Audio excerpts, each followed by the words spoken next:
Hey everyone, and welcome to the Best of 3 Call of Duty Esports podcast. I'm your host, Josh, SalvationsElite. To my right is Bash_Bo3 Sam, and to our farthest right, per usual, is none other than Rex Shady Nero. Oh no. And guys, boys, girls, ladies, and gentlemen, today we got the CoD Champs special, baby. We are talking all things Call of Duty Champs, going through it all. I mean, I'm excited to really break it down, and we have a lot to talk about today. Obviously with the news, of course, Clay, New York, Champs being rocking and rolling. There's a lot to go through. But before we get any of that, guys, I've got to ask, boys, what is going on? Well, Josh, I am feeling like a gerbil. And okay. I'm trapped in this metal cage, and all my owners have thrown in here is this running wheel. And I'm thinking to myself, I'm tired of exercising. There's more to my life than just running on this wheel that I call my life in this cage. Yeah. And so I decided I'm chewing through that metal because I got teeth of a gerbil, and I bite through it, and I escape, and I run into the sewers. And by first jumping through the toilet, swimming down, I'm a pretty good swimmer, and I come into contact with this huge, ginormous rat. And he inducts me into his family, and I mate with his daughter, and we have these beautiful gerbil rat hybrids. And honestly, we're planning on taking over the world.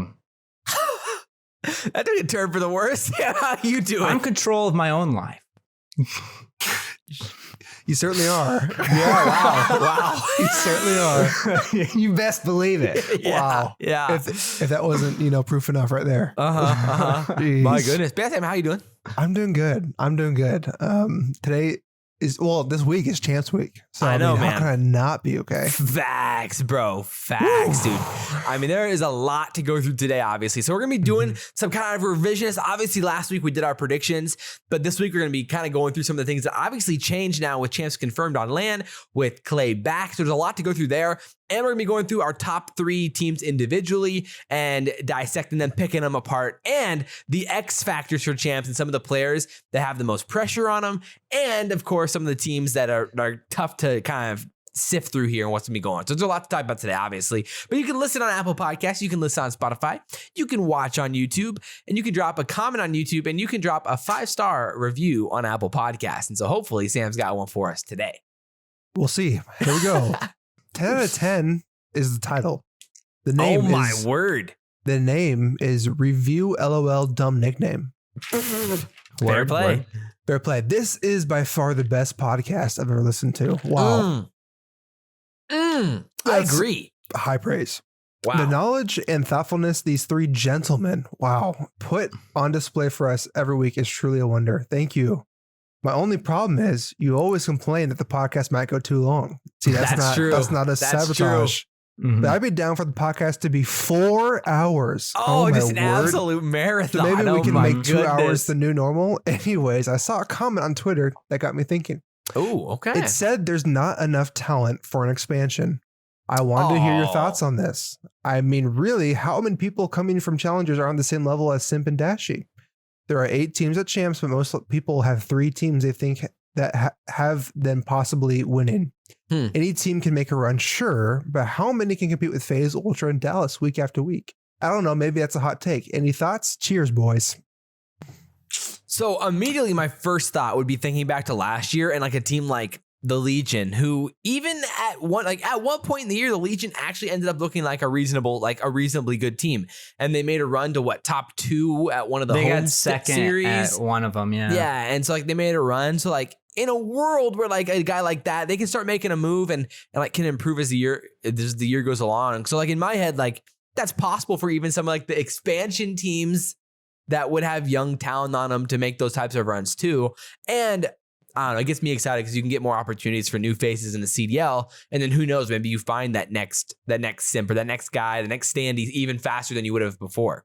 Do you think an expansion team made up of the best AMs would be able to compete with Empire, FaZe, subliners?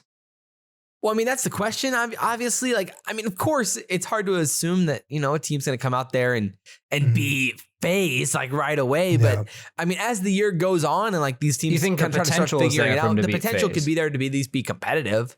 Yeah, I was going to say, like, for sure, not like just pop them on up and then compete. No, Suddenly they're but FaZe. Yeah, You like give that's them a not going to whole year happen. to compete. I think absolutely. You know, you see guys that you know, come on, like, you know, like you said, Standy and Shotzi last year. You know, he won champs, and so like all these guys. It's I don't agree that there's not enough talent. There's plenty of talent. And then like you give these guys a chance to pop off, and Right. And you give You're those good. types of orgs, because those types of orgs will have the freedom to take those chances on players. And so like maybe like a guy like Standy never ends up on the Rokkr originally. He actually ends up on one of those expansion teams, like if, like in this world, you know? And like, or like a guy like Insight, he wouldn't be on the bench for Toronto. He would have been in the starting lineup for one of those expansion teams. But You know? they are playing with veteran players, so like, I mean, Right, like you and could that's say the like they're question. caring, but like there is an element of veteran, just like people who already have been doing it, like really inducting a new person in. Yeah. I mean, that's But fair. I do think there's enough, especially since a lot of these pros who are ex-pros now, I guess. Yeah, you compare them. Like they're considered, I guess, amateurs and would be part of that conversation.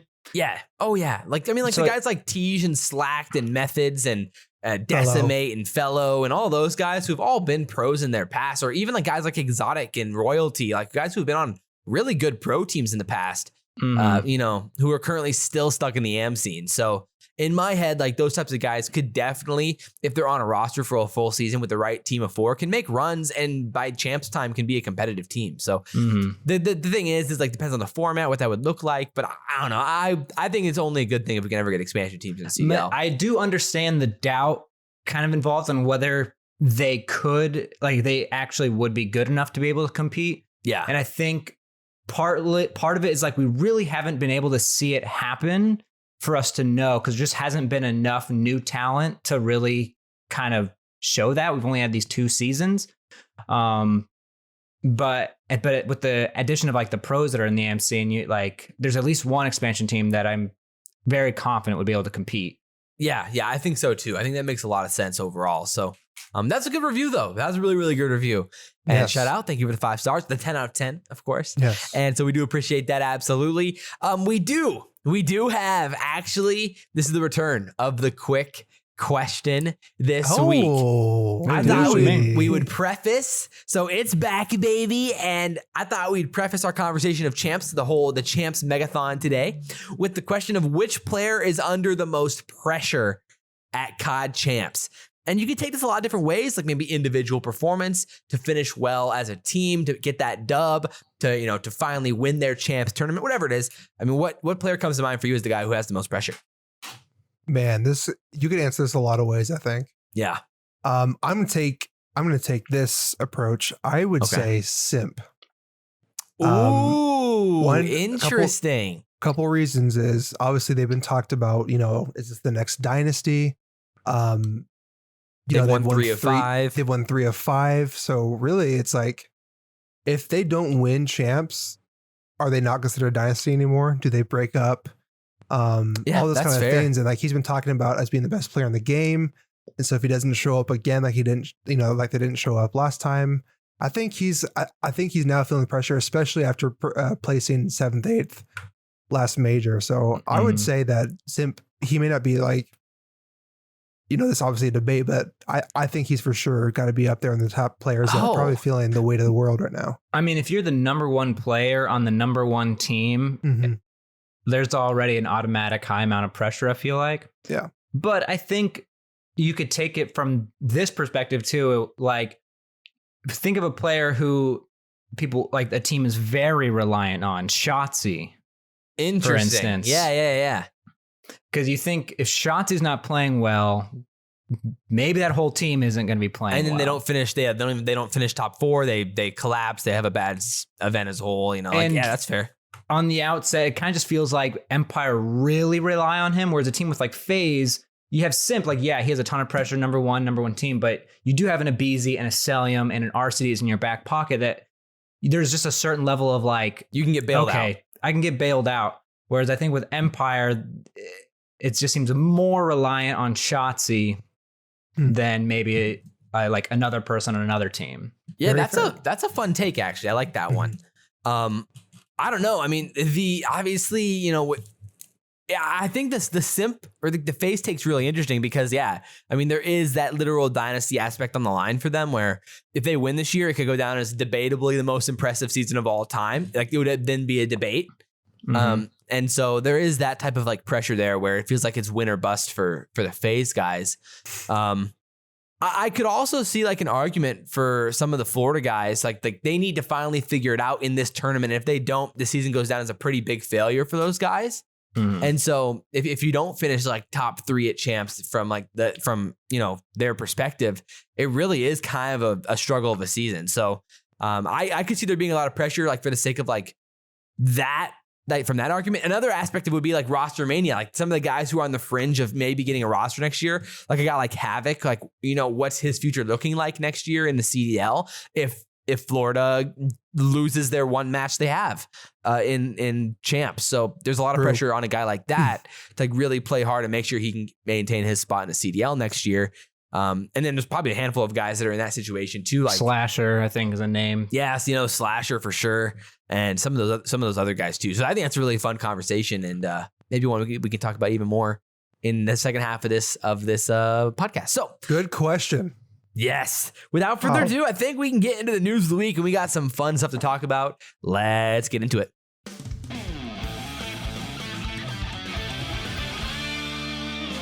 The Call of Duty News of the Week.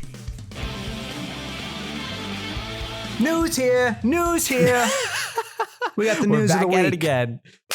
Champs camo found in Warzone. It was a dope item that was dropped that you can pick up, and there's a 2021 Call of Duty League Champs camo. It's an XM4 though. XM4. How lame. That's funny. It's just so lame. Here's the thing. I don't know. I think the competitive Call of Duty community probably had a little bit of like sour taste from Warzone, right? Warzone stole the show.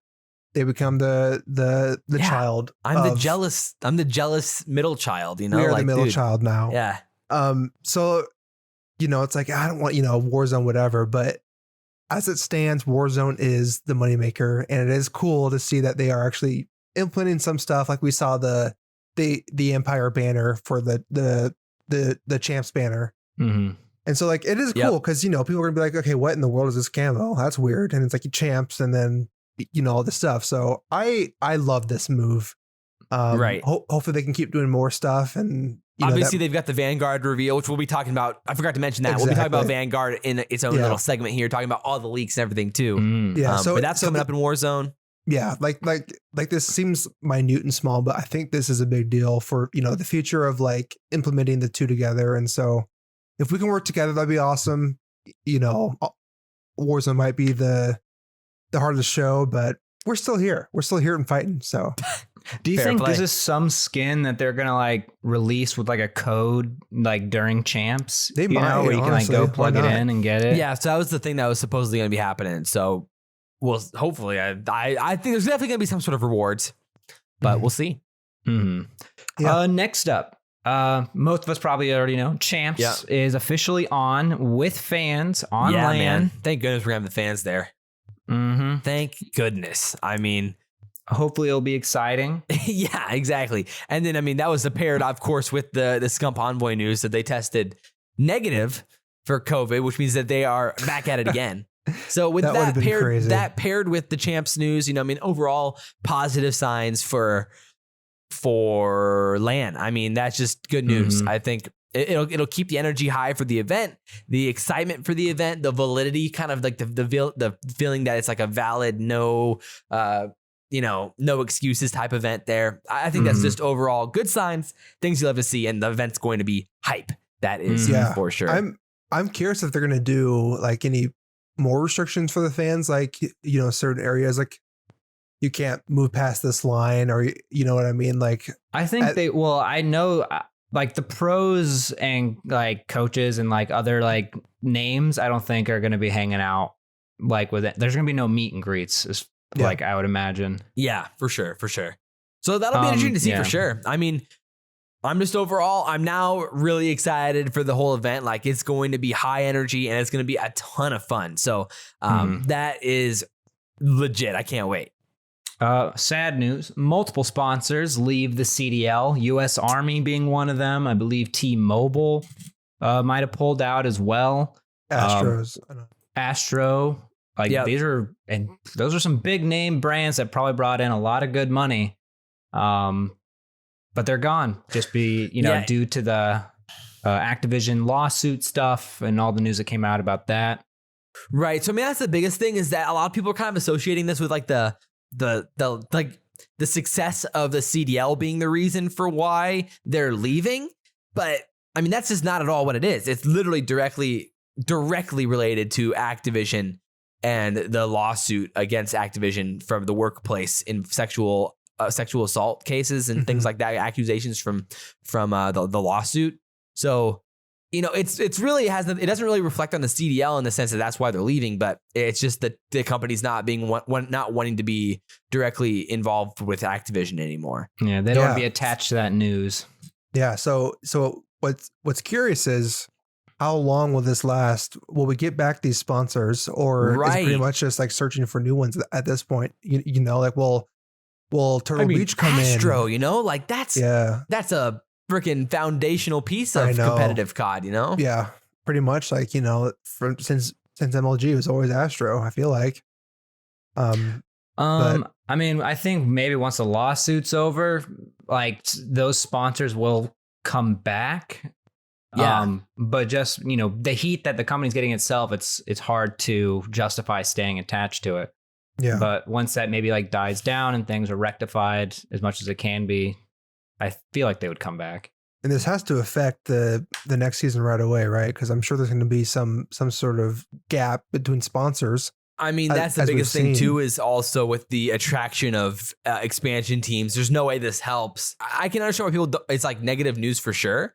But like at the same time, I still imagine that eventually Activision will figure it out and right the train. I mean, one thing they're good at is making money. So, we'll see. We'll see, to say the least. Yeah, like hopefully with the we did see the change of management and that kind of thing. So I think, they're starting to at least now take the right steps, but we'll see if they can get there.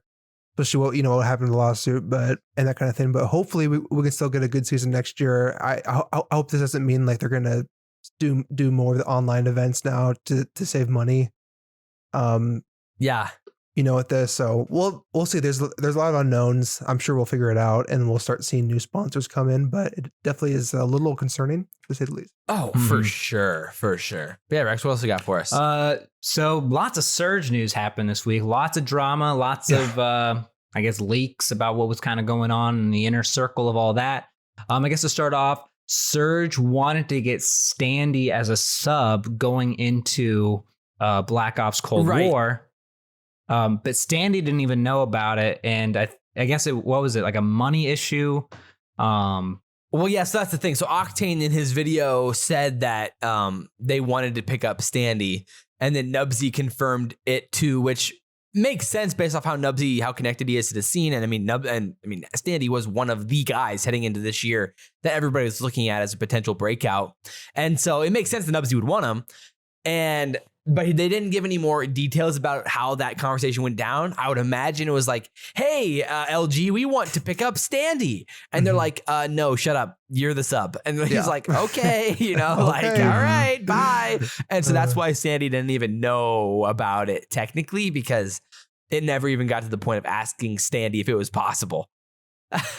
Yeah, absolutely. Yeah, that's crazy. Also, Surge... so Bob Morris was, I think, one of the general manager, or was the general manager at Surge, and he worked with the Surge. Yeah, I mean, maybe you know more. Do you want to talk about this? Basically, he was just posting on Reddit and tweeting kind of about some of the horrible things, like not the horrible things, but how poorly managed the Surge was, and that's why Bob ended up leaving Seattle. And then he ended up deleting the tweets basically, but basically he was just talking about how mismanaged the situation was and that they didn't want to spend money. And so their hands were basically tied with how they could even manage the team. So it was just a bad situation as a whole. And so that's why he wanted to get out of there as soon as he could. Definitely. Like you even said too, like they got some sort of funding, but then they still cut the employees' pay by 25%. So it's like you've got all this money, but then they're still cutting your. I think you said like there was like 4 employees there, like that were running the surge, and they still got. It's like wow, that sucks. Tough. That's tough.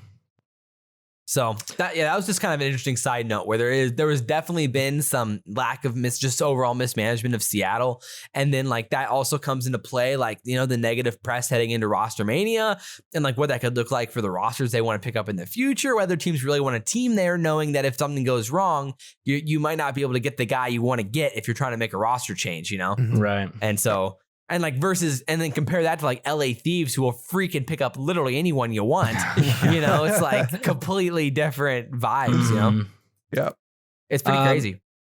And big news. Clayster officially back. Yep. He rejoined the squad. Do you think the vibes are high with him? Have you seen anything about like maybe how the team is feeling with that change? Or do you think it's just a change that they're almost forced to do and the team doesn't really want to, I guess, play together? Yeah, I mean, it seems like because Asim, it seemed like had bad blood with Clayster before, right? Kind of what we saw on the flank when it was chatting. It's kind of like the rumor, I guess. I mean, it comes off like it was they just kind of had to do it. Like, yeah, they didn't look good with Diamond Con. It didn't seem like it was going to be working. There was way too big of a learning curve with him back in the roster. So you had to make a change at some point, you know, or like you had to go back. If Clay wanted to come back, you kind of have to like go back to what was working, and hopefully you can pick up right where you left off, you know? Hopefully. Yeah. I just hope vibes are high. I hope they're still, everyone's cool with each other. And things go well. That's my hope. Yeah. I think like the community definitely was like feeling for Diamond Con. Like there's a lot of tweets about it.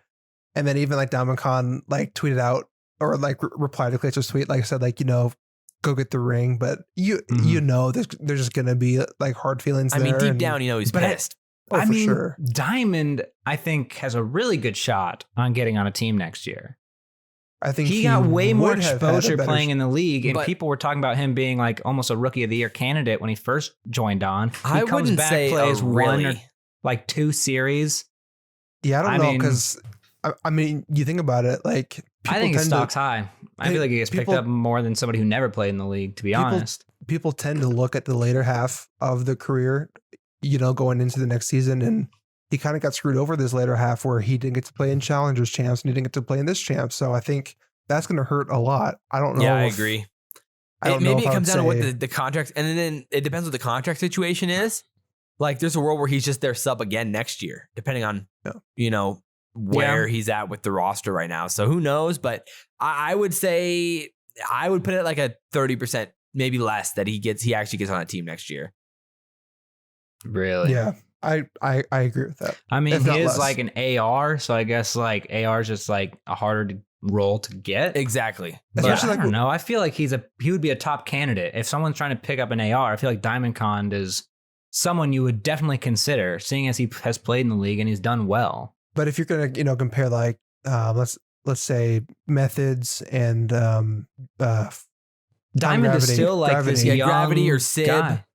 Yeah. I mean, Gravity and then, but like that, but Diamond Con is definitely gonna be part of the conversation. I can't imagine he wouldn't be. Yeah, I would think so. It just doesn't seem as likely to me. Yeah. Especially like it doesn't feel like he's like that connected to most of the pro players, and like that's what it takes. So I just think it's fairly unlikely that he finds a team, which sucks for him. I mean, that's worst case scenario if that ends up being what happens. He was just put in a bad spot. Really? All right, well, I hope Diamond, if you're listening to this, I disagree with them. I believe in you. We're not against Diamond at all. We're just saying to be realistic. He's got put in a bad place. He got screwed. I mean, that was it is realistic to think he could get picked up. It just seems just slightly unlikely, just being based off of what we've seen this season with him knowing the pros and everything, that he gets on a team. Well, what's your odds at, Rex? Where would you put it?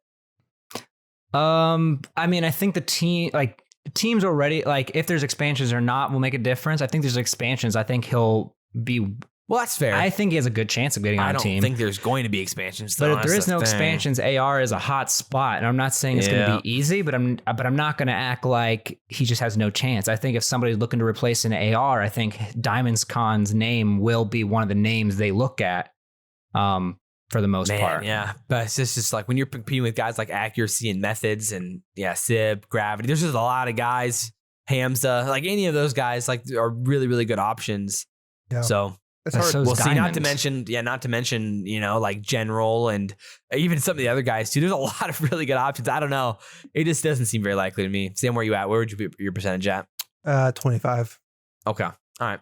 Fair play. Again, we'll talk more about the whole New York situation, how they're going to play when we talk about some of the other things that changed for Champs here at the end of the episode. But so basically that's it for the news, right, Rex? So without further ado, I think we can get into our conversation about Vanguard and talk about how freaking great this game's going to be. So let's get right into it. Let's go.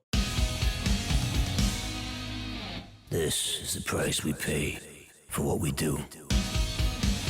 Yes, sir, baby. All right, so CoD 2021 Vanguard is officially confirmed now. So we finally have some actual information, a lot more leaks now too to go off of. I didn't get my video out. I was going to be talking about Vanguard, but hey, it's all good. So we'll talk about it here as well. The important dates to know off the rip here. Basically, what we know so far is the reveal is going to be on the 19th. It's going to be in Warzone, like we talked about, which is going to happen right before CoD Champs starts on Thursday. And then we have the alpha, the PlayStation Alpha, right? Or is it an open alpha? Is it the open alpha then PlayStation Beta? It just says alpha. I think alphas are maybe private invite. I imagine it's the alpha for everyone, but then they're going to do a beta for just PS4. Oh, is that what that is? It's just going to be so stupid. That's probably what makes sense. So we think we'll be able to play it August 27th? Yeah, that's what everybody's been saying. So it seems like that's going to be the case. So which will be lit if that ends up being the case. So August 27th, which is a week from Thursday or a week from Saturday? Friday. From Friday? Yeah, that's exciting. And then the PlayStation beta would be September 10th to the September 12th. And then the open beta would be the 19th to the 20th of September. So dumb, dude. I hate this exclusivity, dude. So good. Sony can go somewhat good. I mean, I'd rather have it on PC, obviously, but I'll play it on PS4, I guess. For those good few thing days. I just sold it. Yeah. Tough, bro. Rough. Tough. But yeah, there's a lot of news basically coming out about it. Obviously, there was a big leaks from like Tom Henderson and Modern Warzone, and they're all usually in their little group chats talking about it together.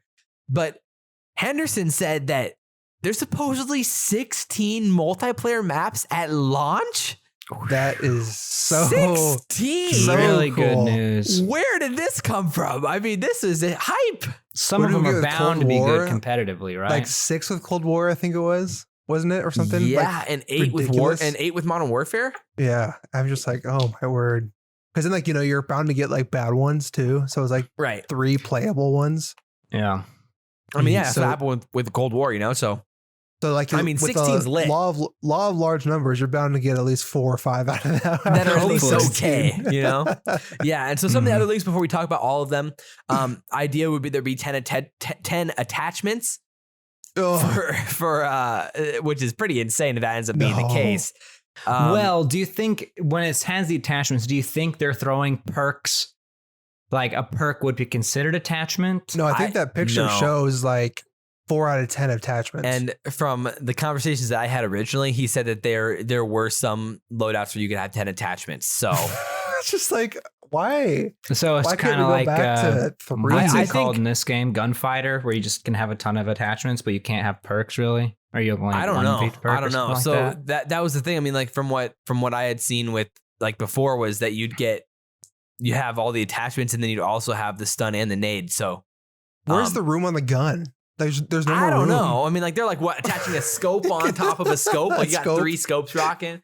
You want 3 red dots, 2 4 3 grips. Red dots and 4 barrels. You have 3 magazines attached to each other.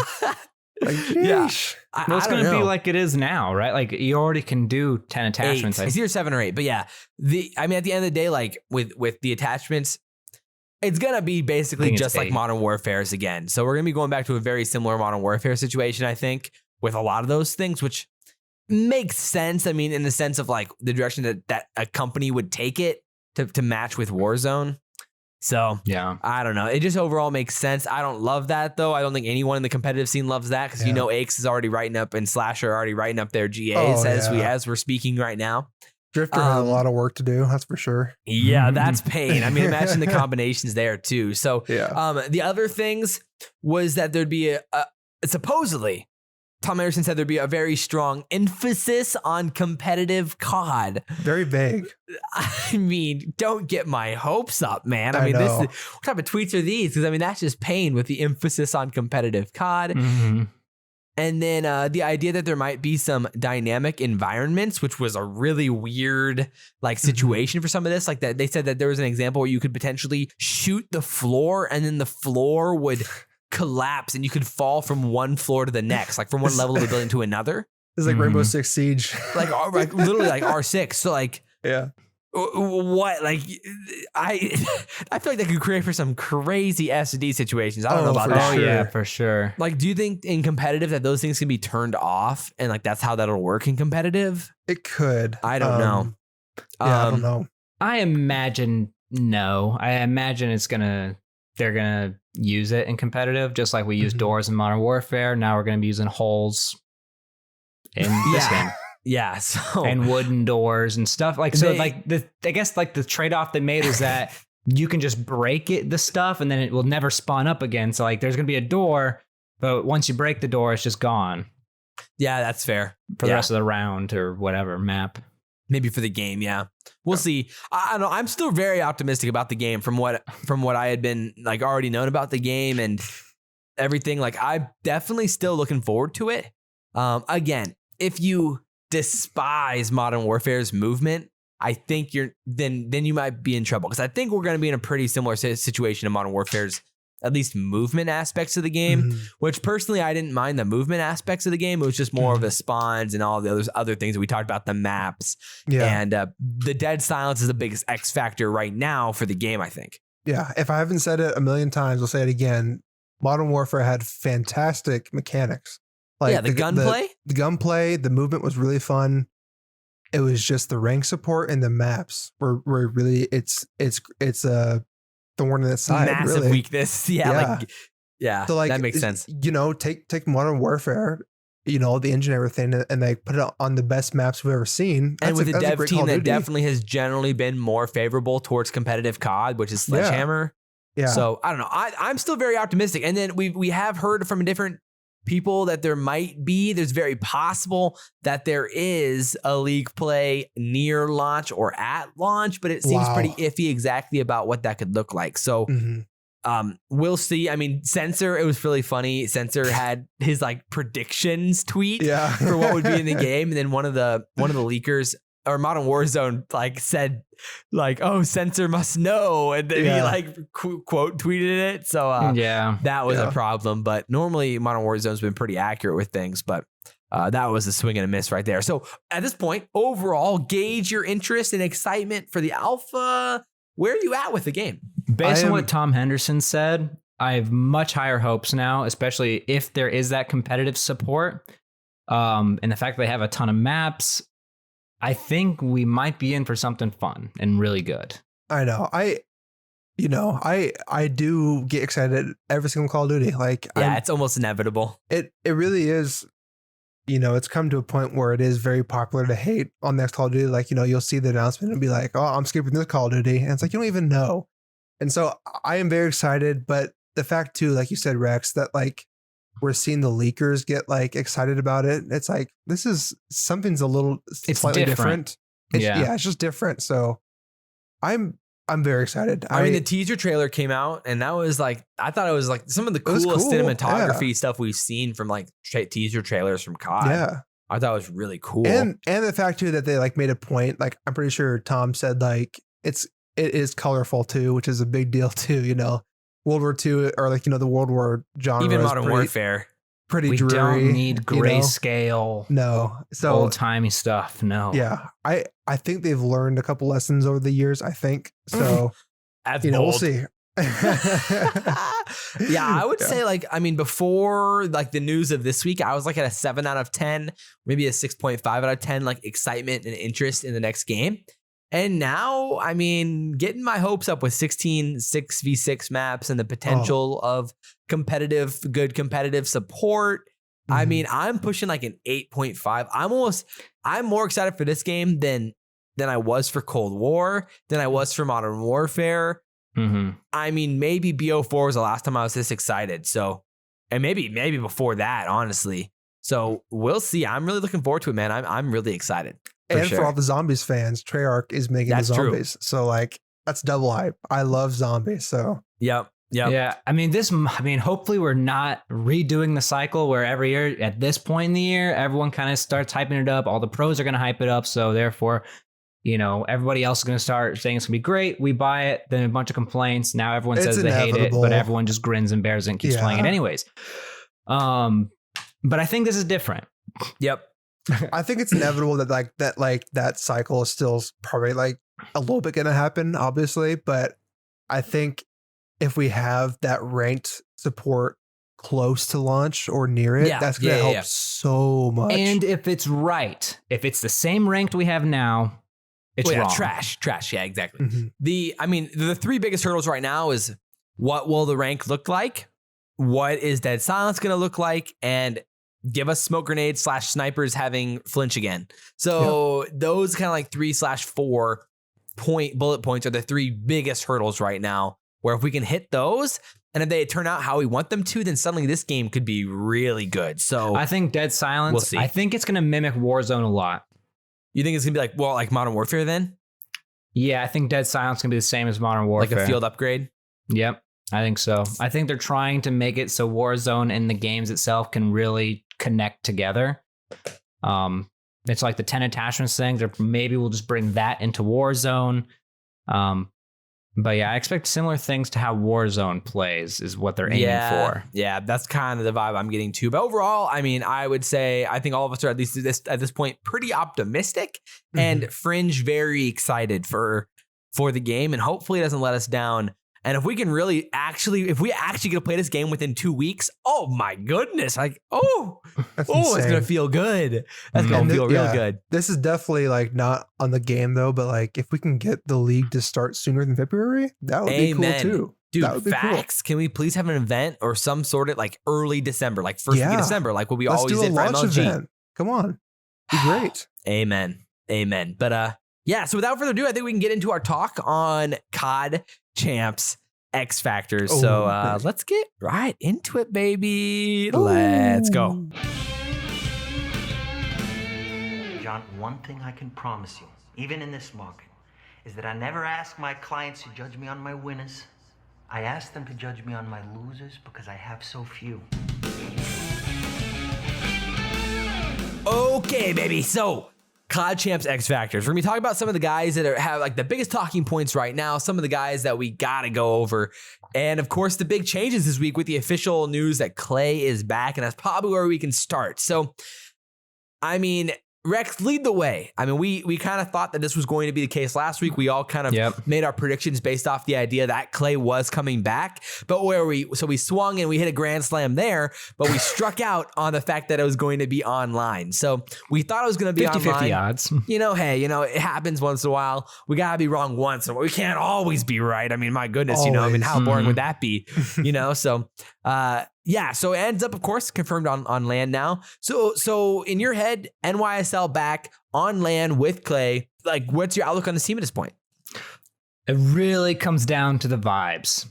That's all it comes down to for this team. This team can either be great or it's not going to work. If they're not vibing, this team's not going to work. That's where my only hesitancies are. Is I don't know how the team is feeling chemistry wise. But if that ends up not being the case, I think in the long run, whether you keep Diamond or Clay, I think bringing Clay is going to be the better choice no matter what. I think this was the right move. But I just hope everybody on the team was behind this decision as well. I mean, even if they're not behind it, they kind of have to be well, that's what I hope's not the case though. I guess, but don't you think even if they don't like it, they're going to band together no matter what, because it's Champs and they have to. So but you would prefer if they wanted to band together, because if they don't want to band together, I feel like they probably aren't going to make it super far. But if they're really on point chemistry wise and they're not holding bad blood against each other, then we could see the NYSL we knew of old that was really great. I mean, realistically, you're probably focusing this on Clay and Asum. Like those just their dynamic. I mean, those are the only two we've heard like how they feel about it. Right? I guess. I mean, Mac and Hydra seem to be pretty go with the flow type of dudes. So like I think Asum would be the only guy that could potentially hold the grudge, but I think they'll be I think he'll be totally on board for this. I mean, they didn't play well with Diamond Con. I think the move had to happen. If Clay really did want to come back, which it seems like he did, then fair play. Like this is probably their best bet to be the best team they can be. And they have some pretty decent matchups to win some games. And so yeah, and Asum's like a really good vibes guy. He really brings really positive energy. So that gives me hope for this team that like this chemistry issue like isn't going to be an issue. What's crazy to think about though is that this is the first LAN for this set of roster. Like first time we've seen subliners on LAN. Like how crazy is that? Like, and it's super unfortunate too, where crazy. This core 4 really like was dominant, and at one time they were, considered like the top 2 in the game, and so. There is that factor of this is the first time we're seeing this 4 together on LAN. This could change the game. They could be back to form and they could be ready to go. So I think there is a huge underdog story here for subliners. I think the mental break Clayster took is going to be good in the long run. Yeah, I think people might see it as like a negative, but I really think time away from the game can really up your game if it's the right time to do it. And it seemed like for Clayster, and I'm sure he knows it was the right time for him to do something like that.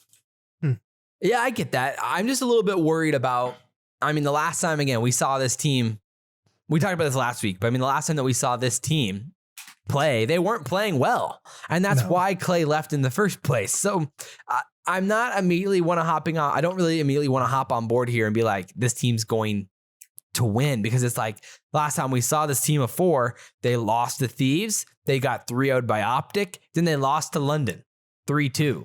So like it's not like we have this great track record of recent success for them with this squad of 4, and it just gets me nervous to try to bank on that in CoD Champs when they're going to be playing against, let's say they lose to Optic, then they're playing against Florida in round 1. Exactly. Like things weren't going well. Taking that break can really rejuvenate the team back to form again.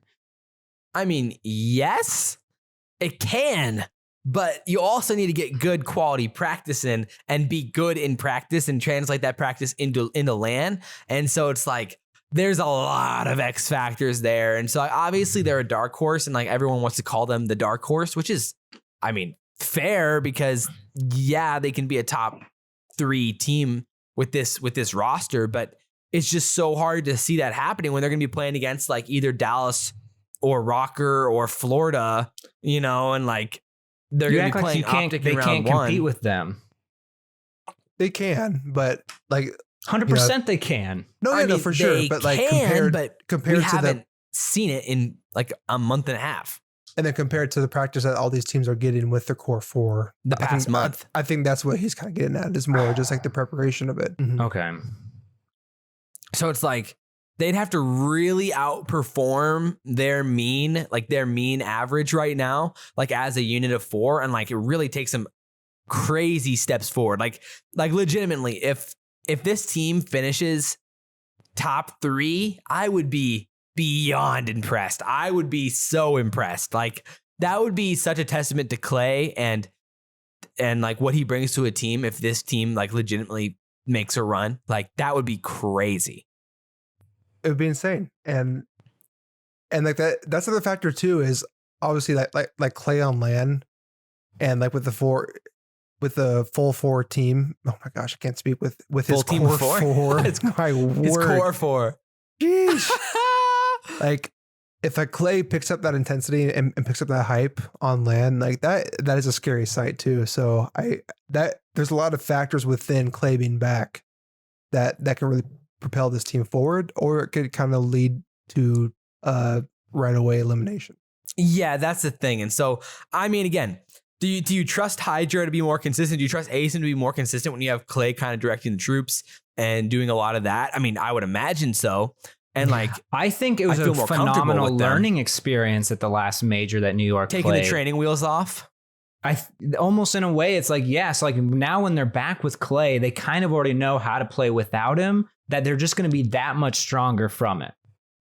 I mean, yeah, I understand like that, the idea of that, but when you're playing against a team who's feels like they're just starting to hit their form, like Optic in round 1, it's hard to see them winning that. Then you go down to play Florida, which is much more winnable, but like that is by no means an easy match. And then you're either playing, you know, Dallas or Rokkr in round 2, even if you beat Florida. So it's just like, it's hard to imagine them going top 4 would be really impressive, let alone top 3. Yeah, I guess. I just feel like you're really kind of discrediting it. Like, yeah, it's impressive, but in a way, it's like you're saying it in almost like it's not, you really don't think that's going to happen. I think there's a good chance it can happen. If it happened, I'd be like pumped, but like I'm not going to be like I'm blown out of the water by this. I mean, it's like it's kind just of like based I off can of their see most it happening. recent. Like it's kind of a thing like that can happen. It's just based off of their most recent play. I mean, since the stage 4 major, or even like the last match of stage 4, they got 3-0'd by Ultra. They got 3-0'd by Rokkr. Then they beat the Mutineers 3-2. They lost to Empire 3-1. And then now you're in stage 5 where they lose 3-2 to Thieves. They get 3-0'd by Optic. And then they lose 3-2 to London. And then Clay leaves. Mm-hmm. So, I mean, they have won 1 of their last 6 matches with Clay. I don't think as many teams are going to have Clay. their eyes on them. Teams were starting to gun for them because they started getting this top spot. So that's when you start analyzing the gameplay. But like, how do you think FaZe is losing? They're the number 1 team. Everybody's looking at them. Subliners are in the same sort of situation, but now I don't think they are. I don't think teams are looking at them as hard as maybe they should be. I think they're going to surprise a lot of people. I think they're going to surprise you. I mean, I would love to see it. It's just hard to imagine. We just haven't seen the evidence for it, obviously, and that's just where it's like, I mean, you're going to have more faith in them rebounding right away, where it's just like, since we haven't seen it happen yet, it's just hard to predict without the evidence, right? So that's kind of where we differ, obviously. Sam, I mean, where do you side on the argument or the debate? It's hard because I can see both. Obviously, like now I'm playing the Josh fence sitting role. Yes. But I don't know. I think there is something. It's obviously not hard data, but there is something magic about champs. Oh, definitely. And so you have to take into account that emotional vibe aspect of things, and especially like what we've seen with certain people. Like we'll probably talk about Slasher here soon. But there's these certain guys that tend to perform really well in LAN, and so I'm leaning more towards that Clay being back and the subliners can progress pretty Make far some here. magic happen. Yeah. I mean, if they beat Optic in round 1, that would be some tough stuff for OG. Oh, I don't know about that, but for sure losers bracket run. Yeah, I mean, again, it's tougher with the quote unquote losers bracket runs because it's just like, it's not like how champs used to be. You're playing a top 8 team in your first match in losers bracket. In your second one, you're playing what would probably be a top 4 team. So it's like, the runs are winning 2 matches is a run, So we'll see, man. It's just hard to imagine this team finishing top 4 coming off of that little practice. But we've probably seen crazier things in life. And we probably saw crazier things even at stage 5 with the Rokkr making the comeback like they did. So EG winning World War II. And EG winning World War II. So anything's possible, really. I mean, truly anything's possible, especially with less matches played in this event.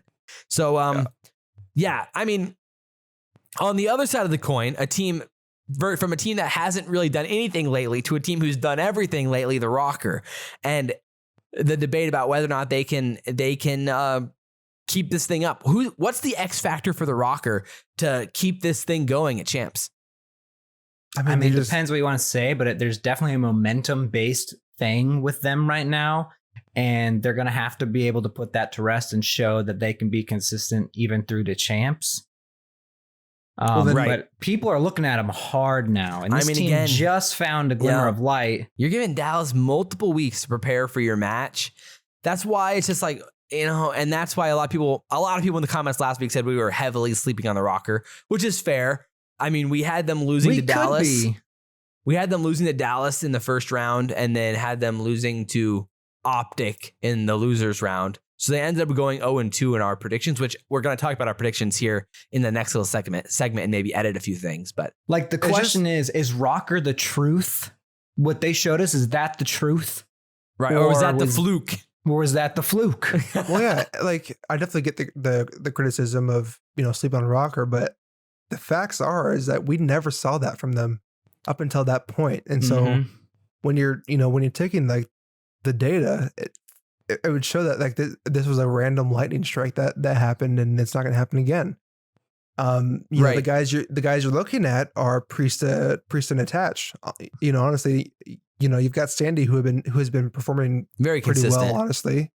And then of course, you got Major, who I think he's playing his role as best as he can. And then, but like, Priest and Attach are those two guys that are like, right. These guys upside slaying. These guys do need to pop off. So the question is, can they pop off again? And they most certainly can. Again, you've got two veterans. Well, you can call Priest a veteran, I guess, probably. At this point, he's a veteran, I'd say. Yeah, definitely. So yeah, that's the question. Personally, I don't think we're going to see that again. But that also comes from our belief in Dallas, and our belief in that squad being able to bounce back off their poor performance from stage 5. So I could see the argument. I mean, like I said, Rokkr fans probably think that they are for sure going to beat Dallas. I mean, they just did it. They're looking good. They hit their form, but like, it's just tough to predict that again after you catch fire for a few days. And like, I mean, honestly, the two examples are Dallas. I mean, obviously the examples are Dallas in stage 4 is major. And then they're probably the best example considering they kind of came back to a little bit more of an average play after that. And then you're looking at Toronto, obviously in stage 2, but that was more of like that was early in the year. They're breaking out and they just had a roster change. Yeah, and so with Insight, you're changing the base performance by adding in a new player, which should change how your team plays moving forward. And it did. It elevated them to a whole nother level. And then that became the new normal for them. But nothing just like Dallas, where they kind of peaked after I've already making their roster change for a while. Same thing with the Rokkr. It was a few weeks later, or now a few months later, after they brought in Major Maniac, and then they kind of exploded onto the scene. So that's where it's like hard for me to buy in right away. But you have to it's champs. You have to make your call. You have to shoot your shot with these teams. And that's why I get nervous picking the Rokkr to beat a team like Dallas, or to beat maybe Optic in the losers round, or whether you have Toronto playing there or FaZe. Like, there's just some tough teams that you'd have to beat there either way, and that's what the debate comes down to, I guess. Yeah, which they obviously beat like the best teams in stage 5, but then the question is, can they do it again? So yeah. And that's what gets tough. So, I mean, which player are you looking at the most then for them to really keep that thing going? And Priesta, for sure. Priesta? For me. There's almost a level where it's like Standy took his game to almost a whole nother level in stage 4, in stage 5 major. But like, that also came off the back of them having really good positioning. And as a team, their patience and teamwork was better than we've ever seen. So it's like, that's what gets me intrigued, is to see how teams try to counter that moving forward, and what their game plan is going into it, and whether or not the Rokkr can actually maintain that level of consistency in a tournament like Champs. And I truly was surprised. Like, going into this season, I thought Priesta was going to be this like dominant force. Like, I'm pretty sure I talked about him a ton. Yeah, on those early episodes, and we never saw that, and I got really disheartened. I'm like, well, maybe this is just not the right team composition for him, because we know what he's capable of. We certainly do. Maybe it's not his game. What's the thing here? So it would be cool to see like him finally, meshing with the team well and figuring it out, and he breaks out and he performs well, and that's highly possible, because again, this is a very high caliber player. This isn't just some person that they picked up, some dude off the street. Exactly. So it's hard though, because again, we haven't seen it yet. But if I'm gonna like make like a stamp, like what do I think? I don't think they're gonna go as far as people think. I could see them winning a game. But in terms of like going top 4. I don't think so. Yeah, I mean, a rematch between Ultra and Rokkr would be really interesting to see how both of those teams kind of react to it after they've just played so many maps against each other at the major.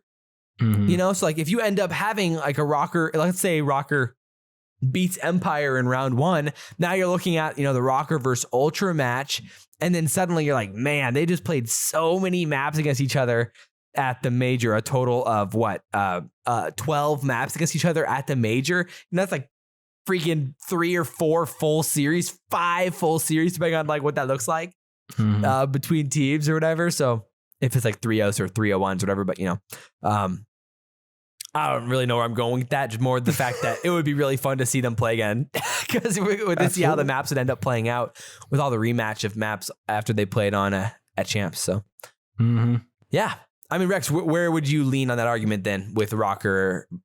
I think I'm around the same lines as Sam. I think Priesta and Attach are the people I'm looking at for that team. Can they bring the fire? I think Priesta, was feeling sort of like that online, having that online versus LAN mental battle, and that's why he wasn't able to perform so well. But when he got on LAN, he started popping off and doing way much more. Way more. Yeah. Way much more. But way much more. We'll see. I kind of feel like it might be a little fluky. I feel like one, bump in the road could set that team spiraling down. But yeah, I mean, the Rokkr is going to be interesting to say the least. And I'm interested to see. I'm just hyped for it. So the other team that is very interesting is the kind of like the forgotten child of CoD Champs, the team that seems to be the least talked about now, and the team that everyone just kind of assumes is going to kind of keel over and die. And that's the Florida Mutineers. But again, like I talked about last week, this is a team that I've had a lot of faith in on the year. Yes, they've let me down many a times. Every time. It's made me very sad on the year with how many times I've looked wrong picking the Mutineers. But are we forgetting about how good this team can be? But that's exactly it. This team can be really good. Will they though? I was just going to say, I think that's their story is for some reason they haven't figured it out yet. They have to figure out their chemistry, like the internal things happening in there. Man. Otherwise, it's just going to be what we normally see. And I imagine that's how it's going to go. And that's not to say too, like Neptune really has come into his own too. So that's another factor. But at the same time, for some reason, this playing off each other of Awakening and Skies, it's not working. Pure inconsistency. They seem so individual. Like they're so individualistic of each other, which is what their biggest, I feel like it's their problem. And it's especially just again, we talk about all the time, but the crazy moments when things get wild, then they lose composure, like that kind of like teamwork and composure that a team needs to have. I mean, in their last few matches here since the stage 4 major, so this is since stage 4 major, at the major, they beat LAG and then they lost again. They lost in the losers bracket to Subliners in a game 5. Then in first match of stage 5, they beat the Surge 3-1. Then they beat Dallas 3-1. Then they beat LAG 3-1. And then they lost to the Ultra 3-1 in that really weird series. So then they go in their last match of stage 5, the Rokkr 3-0 them, which was the match for I think the number 1 seed in the group, if I remember right, or maybe some of those, like maybe Florida was going into losers bracket then for the stage. Anyway, Florida lost absolute full in that series because they lost around 11 on Moscow, and that's when they all would look like they completely had lost full. And then they go to the major, of course, and they get reverse swept by the Subliners without Clay at the stage 5 major. So, I mean, just consistently shocking results, either positively or negatively. I feel like all those players are like all super good, but it's almost like they all should be on different teams. Like they just don't work as well together, but they could work well somewhere else and be a key component somewhere else. But like for some reason, just that group just doesn't seem to work. It's just hard to imagine them piecing together more than one series without something going wrong. Like it's not unrealistic to think that they can win at least 1 or 2 rounds, but for them to finish to win a 3rd round, to go into top 3 just seems so unlikely Yeah. You know, like sure they could beat the subliners, but can they beat Dallas? I mean, they did before, but can they do it again now? I don't know. I just like this is the team that I'm not even looking into because I know like you Is said, it just for that fact? It's like the long term. We just been disappointed over and over again. I don't think they're going to even win a match personally. But it's and who knows? Maybe they pop off on champs and they win, and then it's just like, okay, what in the world? What do they do now? Another situation where like the Florida fans will be like, dude, no, we can win this. Like this is, we've seen our team be this great, but the fact that they'd have to piece together, you know, 5 maps or 5 series in a row to get to the grand finals or to win the grand finals just feels just unbelievably unlikely. But that would be insane. Yeah. Mm-hmm. But yeah, so I don't know. I'm still excited to see what this team can bring to the table, but it's hard for me in my heart to pick them. So which is what we basically said last week as well. So the last few things here, I mean, when it comes to X Factor, I mean, I guess the other thing there for Florida then is what's the X Factor look like for Florida? What is the X Factor for Florida? Is it a game mode? Is it a player? Is it what's the situation there? I suppose you could look at Havoc when he was going absolutely off versus subliners. They obviously didn't win the match last major, but you know, you could have this where the sub duo of Neptune and Havoc are going off. That could be very important. You know, you're looking at. It's just hard because it's like Awakening Skies do have pretty consistent performances, but at the same time, it's not doing their team anything. Exactly. Right. It's just a teamwork thing. Like they're just. So I guess you could look at just strictly that sub duo where Awakening Skies still do their thing, but then you have Havoc and Neptune actually slaying out and you know, bearing it down. But I don't know, like it's hard to criticize both Awakening and Skies when they are putting up numbers, but I guess it's just not the right. It's just not the right. Yeah, I mean, it feels like they need to be more helpful. To be honest, like you know, like help a little their bit. They might play be off their SMGs better. Yeah, play with your team better. Like I don't know, sacrifices, like more team play. I think from Awakening and Skies is what this team needs. I feel like Neptune and Havoc aren't where like the team play is going. I just think overall wrong. it's a patience I think it's thing. Awakening and Skies are not syncing up with them. Overall, like I said, I think it's some sort of patience thing with the whole squad where like they want to take that last challenge. You know, they find the 2-piece, they want to look for that third.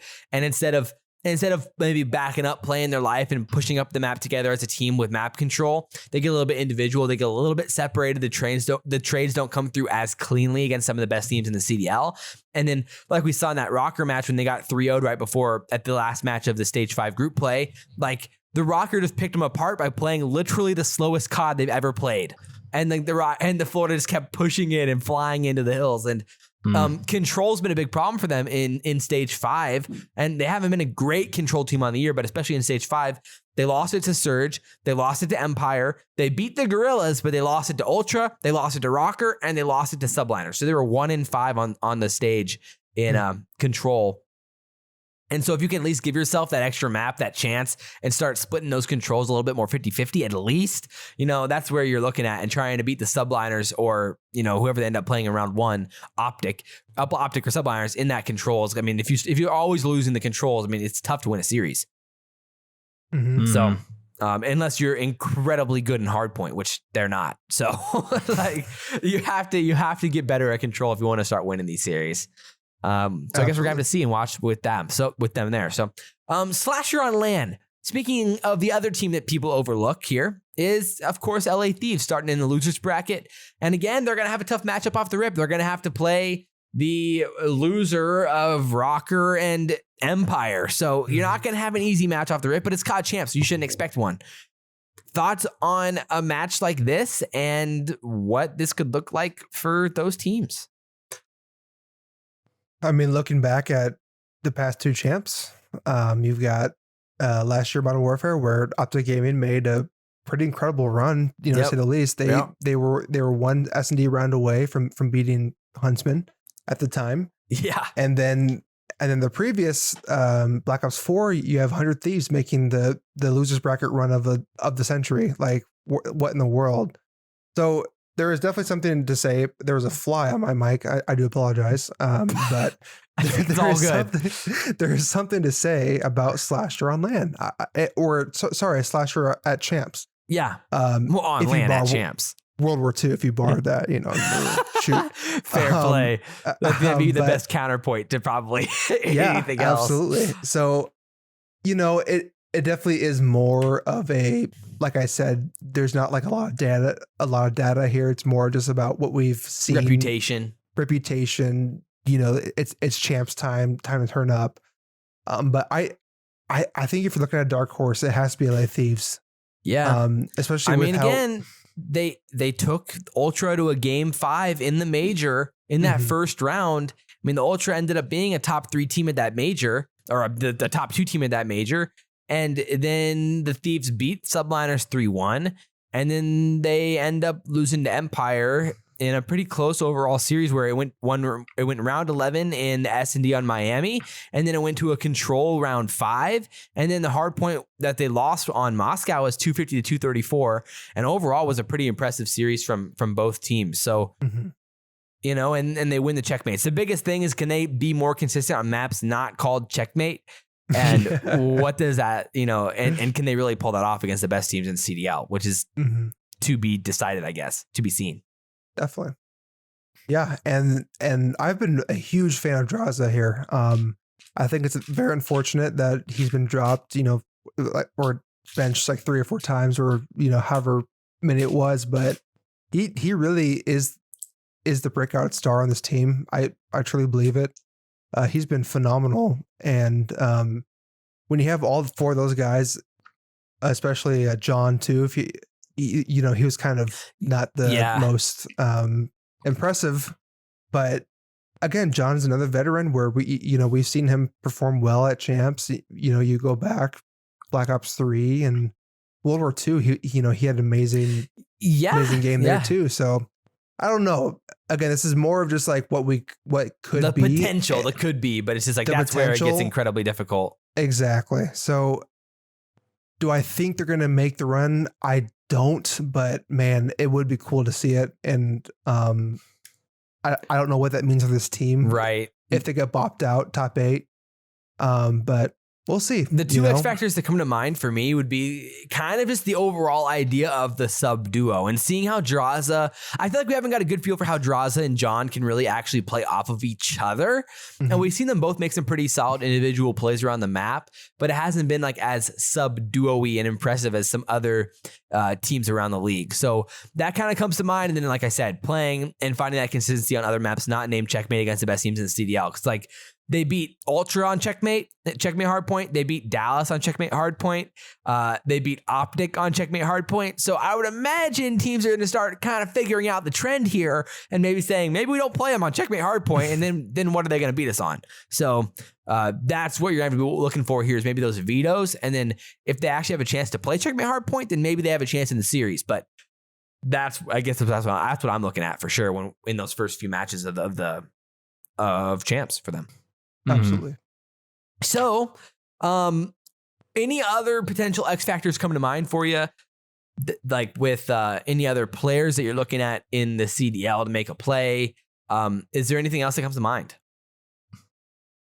You can think of Optic, of course. We haven't really talked about Optic, and Formal really had a dud of a major, unfortunately. One of his worst in a long time. I mean, yeah.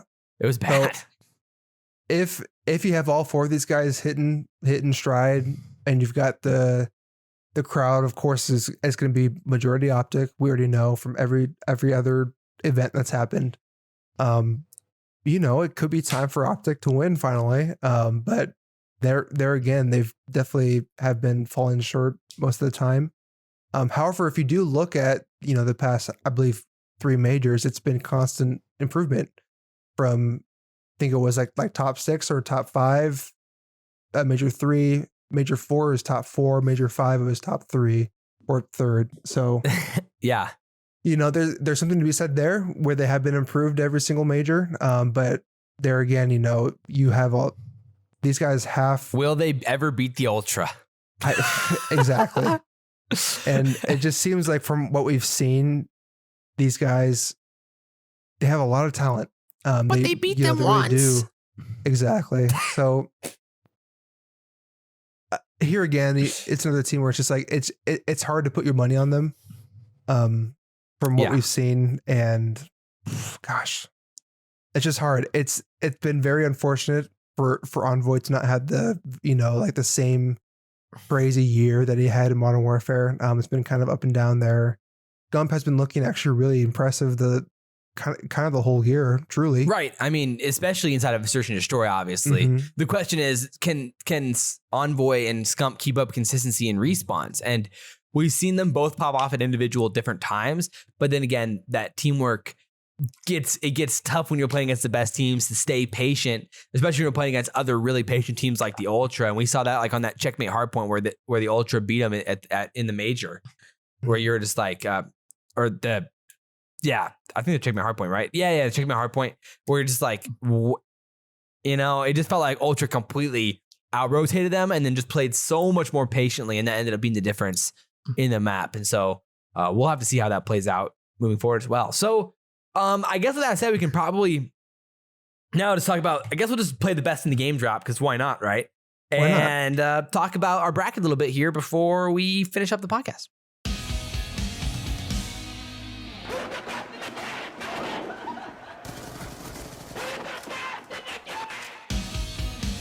Alrighty, so if we want to move over here, we can check out what our bracket looked like after last week. So we're rocking and rolling here with basically we had Optic beating the Subliners, Dallas beating Rokkr, and basically our top three ended up being FaZe beating the Ultra, 5-3 in the grand finals, with FaZe playing Dallas in the losers finals, and that kind of coming through like that. So when we're all thinking about our top three here, where do you guys feel most confident with your top three, and what could that look like moving forward?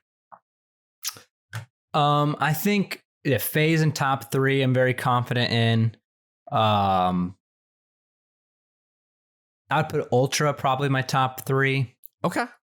Then who ends up being that third team where you feel like you have the most confidence in those guys? Because you could look at Dallas, Optic. For you, I'd imagine you'd think Subliners, then maybe Rokkr. I'm probably going to put Empire. Okay. All right. That makes sense. I was going to say, I think my top three would be Ultra, FaZe, Empire. Okay. I just don't have the same confidence. I know Optic beat Empire, last time. Right. That's the thing. Empire's coming off of losses to these teams. Mm-hmm. But I think Empire's preparation, I think, is really good. An X factor for them. Yeah. Definitely. That makes sense. You even look at last year's champs, and they came hot and ready. They came prepared. They had strats on every map. And it's like, dang, they knew what they were doing. So I've got faith in Empire being a top three team here. With Ultra and FaZe too, I think Ultra is prepped to win this. I truly do. I think they've had heartbreak after heartbreak, with these majors. But these guys, that's understatement for sure. But I truly think we're going to see an Ultra dub here, which is pretty cool to if we do see that, because they've truly had the best teamwork all year long. I guess since Major 2, I suppose. So you have the Ultra winning it? I do. Really? Mm-hmm. I didn't realize that last week, actually. Dang. Yeah. Oh, interesting. So over FaZe, who would you have him beating in the grand final then at this point? Oh, FaZe. Okay. All right. Yeah. Wow. Interesting. So would you have them beating them twice then?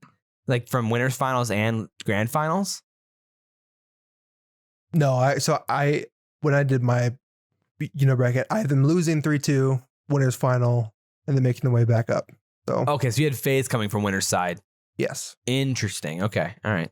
So do you think when if FaZe makes it to the grand finals, do you think we see an elevated level of play from FaZe?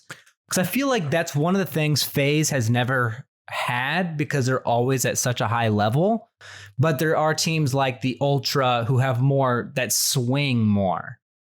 So like when they swing high, they swing higher than FaZe. But when they swing low, they swing way lower than FaZe. But FaZe will stay at this high point. But when teams are on an upward trend, it's like they almost will surpass them. but it feels like FaZe doesn't get these swings, which you would think would be a strength. But when it comes to like grand finals and champs, okay, yeah, that swing is probably in the direction of a team that does swing, and it could be higher than FaZe's. I mean, do you think we'll see like FaZe have a swing? When in your head would you say FaZe peaked this season so far? That's the thing that's hard to Stage say. Like, they were so good. Stage 4? You know, when did they peak? Because they won Stage 3. They beat the Subliners, obviously, in the grand finals in Stage 3. They beat them 5-2. And then you go to Stage 4, obviously, and they won 11 straight maps or something during that time. They 3-0'd Optic, Right. they 3-0'd Surge, they 3-0'd Thieves. And then they end up beating Empire in the major in the grand finals in the map 9, coming from the winner's side. So when do you think we saw the best FaZe, the most dominant FaZe in that period? Have they peaked yet? That's the question. Maybe they haven't. That's what I'm curious about. I hope, I want to see them have a momentum swing, because I feel like we never see FaZe have momentum swings, really.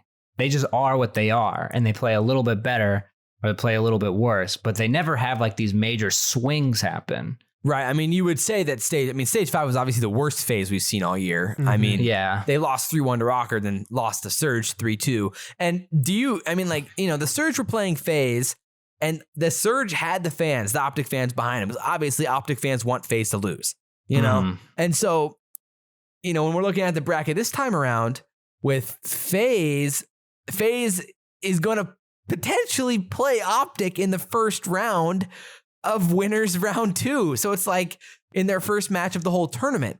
And does that come to play for FaZe? Does the pressure potentially get to them if that's what happened in the Surge match? I mean, they definitely a little bit, at least from the outside looking in, it felt like they crumbled a little bit against the Surge, right? But maybe it was kind of more unexpected. I think maybe they're expecting more fans. It was Surge, but when they're playing Optic, you know what to expect. That's true. That's true. Optic has the disadvantage of being the team everybody wants to beat. No matter how good they are, everybody wants to beat them. Yeah, I mean, I agree with that. I mean, that's the thing is why I just want nothing more than to see the FaZe v Optic match, just because A, the viewership on it would be bonkers. B, the hype would be real, and the energy would be insane. So I'm definitely looking forward to that potential matchup. I mean, did we all have FaZe winning that? Because I know we picked FaZe to win that, but I can't remember if we 3 picked that. If FaZe plays Optic in round 2, who would you guys have now? FaZe. I think we all had FaZe. Even on LAN with FaZe? Yeah. Okay. All right. I mean, obviously, the question marks for FaZe on LAN at this point are at least semi-legit, with them struggling into Stage 5 major, but with fans at least. Real quick, I think we saw the best FaZe Stage 1. Really? The most dominant FaZe? I think so. I mean, it kind of makes sense, right? I think they were ahead of the game. That's fair. I mean, they did come from the winner's side. They beat Dallas 5-2 in the grand finals. Yeah. They were probably most dominant at the beginning of the year. We were like, FaZe is just so much better. We kept saying that. We don't say that as much anymore. Yeah, that's true. Well, then X even tweeted how do you allow that FaZe team to form? It's because they're so good. With online CoD especially. He was kind of talking about that in his talks too. So, yeah, I could see that. I mean, I think at this point I would kind of stack with you guys that my top 3 would still probably be FaZe, Ultra, and Dallas in that order. And like I said, my bracket, I would still have FaZe winning. Probably from the loser side though, just because I think that makes I think there is kind of that narrative of in the rematch, it's easier to pick the team on the rematch than to pick the team to win from winners twice. Yeah, you almost need the losers team to win. Right? But that just seems so counter logical to say ooh, well, no matter whoever loses and winners is going to end up winning. That doesn't really seem logical to potentially say, but I don't know. I just have a lot of faith, like I said, in FaZe to make this happen. So we'll have to see what happens at Champs. I mean, is there any other big factors that changed for you from our original predictions? Rex, do you have subliners going any farther now? In your predictions, where would you honestly have the subliners going at this point? With confirmed Clay back on LAN, they play Optic in round 1. You said that you were tempted to have subliners beat them. I could have subliners beat Optic. Would you have subliners beat Optic though? Yes, Are you predicting the subliners will beat Optic? Yes. I can't change my bracket that I've already put Wow. in. That's a exact copy of what we have. So on my bracket, I have Optic winning, but I would pick Subliners to win Optic. Because the one thing with Subliners, you can never underestimate Subliners. They always go one farther than you think you will. Yeah. I mean, it's a tough one to pick, but I don't know. Obviously, I would still have Optic winning. So if you had Subliners beating Optic, then where do you have them going? Because then you have them lose to FaZe? I mean, yeah, I'd probably have them lose to FaZe. But again, I think if momentum is on New York's side, they could beat FaZe. It depends what FaZe comes out with. Because again, I don't think a lot of teams will be prepping for New York. Yeah. I mean, obviously the fans, almost would be on New York's side. Because the last prep they have with this 4 core was, a month ago or whatever. 4 core and a month ago. So could they beat FaZe? Yes. I'm going to say FaZe will beat them. 3-2. And then that would send them down to play either the Rokkr, Empire, or LA Thieves, depending on who you have winning those matches and losing those matches. So, I mean, let's say they end up playing the Rokkr in the loser's side. I think they beat the Rokkr. Oh, man, this is spicy. So then you'd have them potentially... I'm more confident in them beating the Rokkr than I am in them beating Optic. Wow. Okay.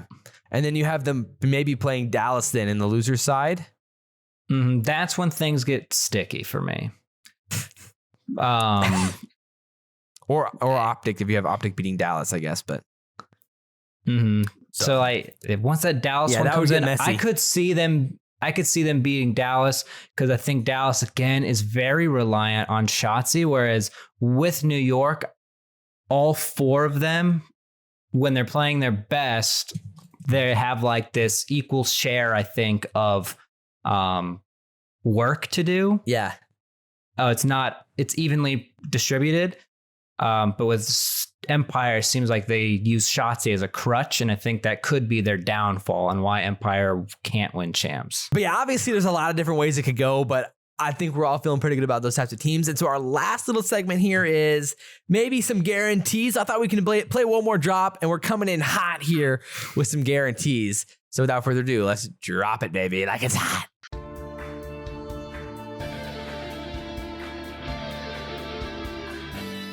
Oh, that's hot. That's hot. Okay, so this is going to be fun. So basically, it's a little bit straightforward of a little talk here at the end. Some guarantees for CoD Champs. Some things that we want to kind of lock in and put behind in the case. Kind of like we're playing just a game show and locking in our answer, like this is it. So we each have like 2 guarantees that we think are going to happen. We haven't really seen each other's guarantees. So we could have some similar ones. We'll see what happens. But Sam, fire away with your first lock for CoD Champs. One thing that you think is going to happen. Here we go. This is going to be an easy one. Okay. Miles will say an obscure phrase that has never been said before. Wow.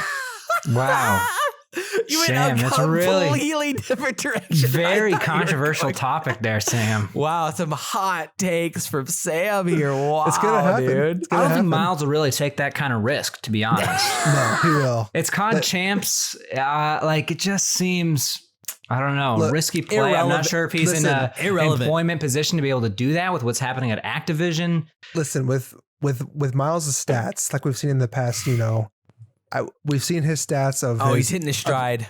His obscure phrases, KD has, slowly increased over the years. So yeah. I say this is a pretty confident lock. Okay. Wow, that's a steamy hot one coming in at the top there, Sam.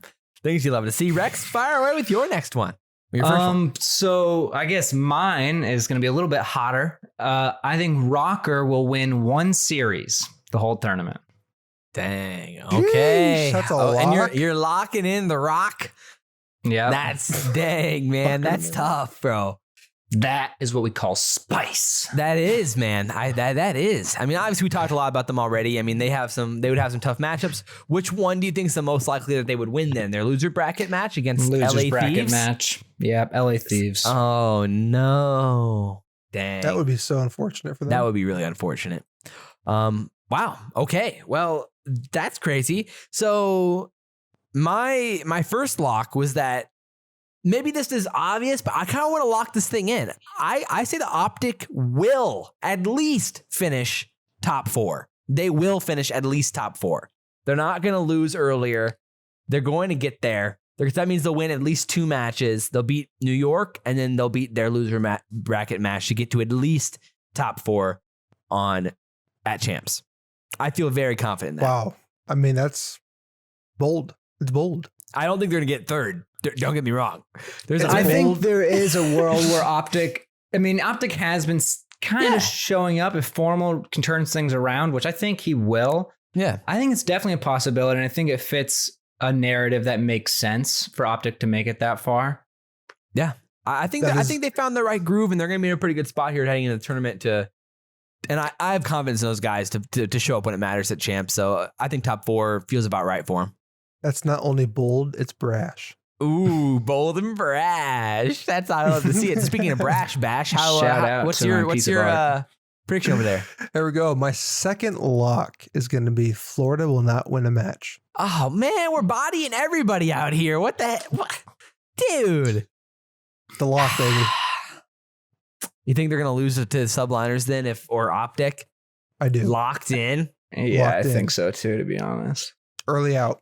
I am never willing to bet for or against Florida. You've learned your lesson? I've learned my lesson. I will never put money on anything involving Florida because it could go either way. So we'll see. That's interesting, man. I hope that's not the case. I want to see a really, really competitive match there for sure. So it'd be cool. Dang. All right. Well, Rex, what's your next one? I think FaZe will go to grand finals from the loser's side. Interesting. So you're locking in that FaZe will be in the grand finals, but from losers. It's going to be from losers. Interesting. So one of my other ones that I had was that FaZe is a lock to finish top 2. That was, so I guess yours is even more narrow. Yours is even more narrow than mine. Yeah, so, I guess so. Yeah.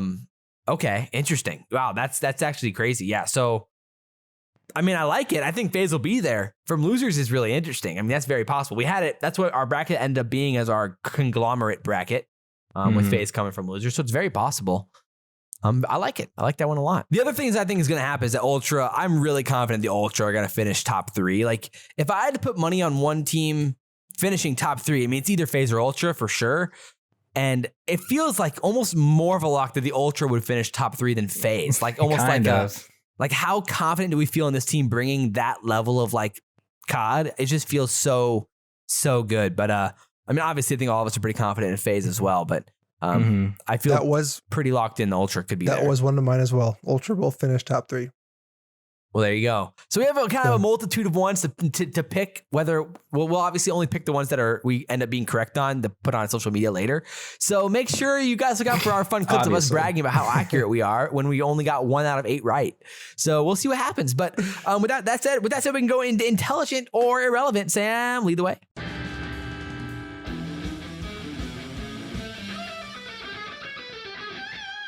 The ability to speak does not make you intelligent. Here we go. The best segment on the podcast, hosted by yours truly, Bash. Oh, I know you've all been waiting for this. So, a little bit of a fun one today. I'm moist. Gonna ignore that comment. Which of these 4 players... I spilled some water on me, man. Yeah. Which of these 4 players will have the most kills at Champs? So this is kind of like... it's an obscure one. Kind of a weird one. It is. Here we go. We have Standy. We have Hydra, we have Cammy, and we have Shotzi. I try to steer away from FaZe. This is interesting because it kind of is. The question is who gets the most kills. Yeah. So it's like really which team goes the farthest, right? Of all of those teams, and if they both go to top 3, then like who ends up with more kills, I guess. Yeah. So wait, read the names one more time. Yeah, here we go. So got Standy, Hydra, Cammy, and Shotzi. My thought would be people will say Cammy. I guarantee it's going to be all Cammy. I think Cammy too. Yeah. Who do you have second? Shotzi, probably. Yeah. Probably Shotzi. I bet Standy's second. You think so? I think Standy's last. I would. I mean, I think on that poll, you'd have to say Cammy because it just makes sense that they'd go the farthest in the tournament. Therefore, we'd have the most kills. That's probably true. Maybe we should have said kills per game. Yeah, honestly, Sam, not that great of a question. All right, guys. Thanks for listening to the podcast. See you next time. All right. What do people say? I'll vote for Hydra. Wow. Okay, this is actually really interesting. Oh. So 54% said Cammy. Okay. Makes sense. But then it's basically a three-way tie for second. Really? 13.4% Standy, 15.5% Hydra, 16.5% Shotzi. Okay, so it's exactly what so I Shotzi's said. last. No. Shotzi's third. Shotzi's second. Sandy's last. Sandy's last. Yeah. Interesting. Wow. That's actually pretty crazy. So the people who voted for Cammy are irrelevant, but everyone who voted for everyone else except for Standy is, or no, opposite. They're all intelligent. It's all intelligent. They're intelligent, man. They're Everyone's intelligent this week. That's true. And pretty much it's all Cammy comments except for one from SC Kwana Hanoi. I'm so sorry. That was probably not even close. Him. Shotzi, because I think Dallas will go pretty far and they won't blow or get blown by any team. Oh no. Well, now I see why you chose that one. What in the world was that? Oh no. Well, I mean that's what Maven always says. He's always like they're exchanging blows. You know? And I'm like, I don't know if that's exactly how that goes, but you know. Yeah. No, that could just be a mistake. I'm sorry. I butchered your name and I left your comment. I do like you. I promise. Okay. Fair play.